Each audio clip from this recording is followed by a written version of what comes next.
Here we have a SAT math problem. Okay, let's go to the question. Here we have a system of equations, that is y equals to k and y equals to x positive 5 times x negative 5. In the system of equations above, k is a constant. If the system has no solution, which of the following could be the value of k? Actually, here the word solution refers to the value of x. Since the system has no solution, even if I solve the system, I won't be getting a real value for x.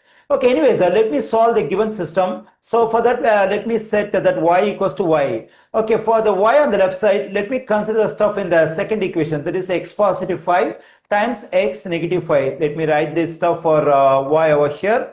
And for the y on the right side, let me consider the stuff in the first equation, that is k.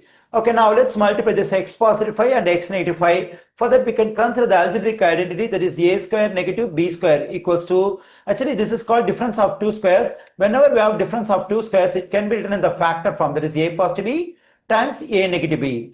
So that we can consider in the other way. Whenever we multiply two binomials in this form, so it is equal to a square negative b square. Okay, so here when I consider the product of the two binomials x positive 5 and x negative 5, so it is in the form of a positive b times a negative b. So for this one, now what can we write? When we have a positive b times a negative b, we write a square negative b square. Okay, here at the place of a we have x, at the place of b we have 5. So for a square negative b square, we have x square negative 5 square equals to k. Then we have x square negative, the value of 5 square is 25 equals to k. Okay, actually we get a quadratic equation in the variable x. Okay, let's write this quadratic equation standard form. Standard form means we have to get everything on one side of the equation.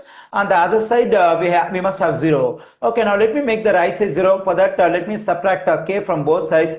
When I subtract k from both sides, this k, negative k will cancel. Then I'm getting x square negative 25 negative k equals to 0. Okay, here what we can do is we can compare this quadratic equation over here with ax square positive bx positive c equals to 0. When I compare this quadratic equation with ax square positive bx positive c equals to 0, what is the value of a? Actually, a is the coefficient of x square. So here the coefficient of x square is a number we have in front of x square. Actually, we don't have any number, so we can assume there is 1. So clearly the value of a is 1. So b is the coefficient of x. So what is the value of b in our quadratic equation? Actually, there is no x term in this quadratic equation. So since there is no x term, we have to consider the coefficient of x as 0 in our equation. So actually c is a constant term. So what is a constant term in our equation? So this particular stuff, there is a negative 25, negative k. So this complete stuff has to be considered as constants. That is equal to c. It is negative 25, negative k.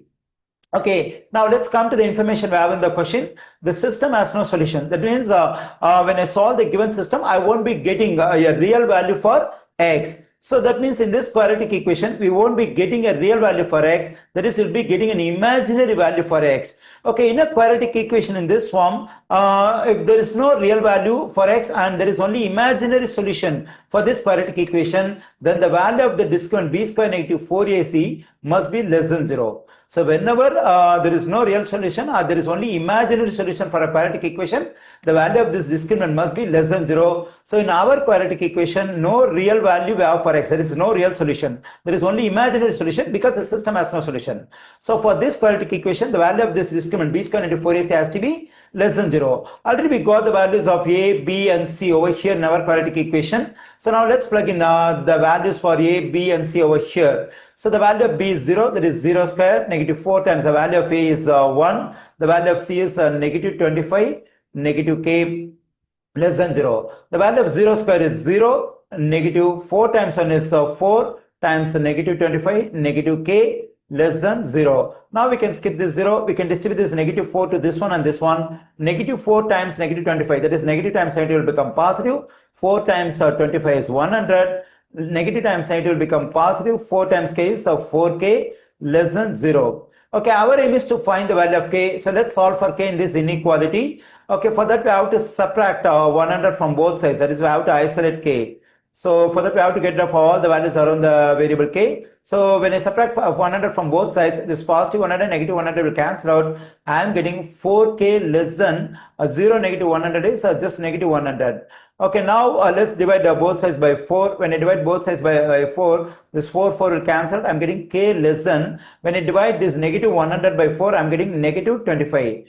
Okay, so I got the value of k as an inequality. That is k has to be less than negative 25. Let me mark the value negative 25 on the number line. If k is less than negative 25, then the value of k must be on the left side of negative 25. Among the given answer choices, we have to get the value that is on the left side of negative 25. Clearly, this negative 50 is on the left side of negative 25. So, negative 50 could be the value of k among the given answer choices. So, the correct answer choice for this question is D.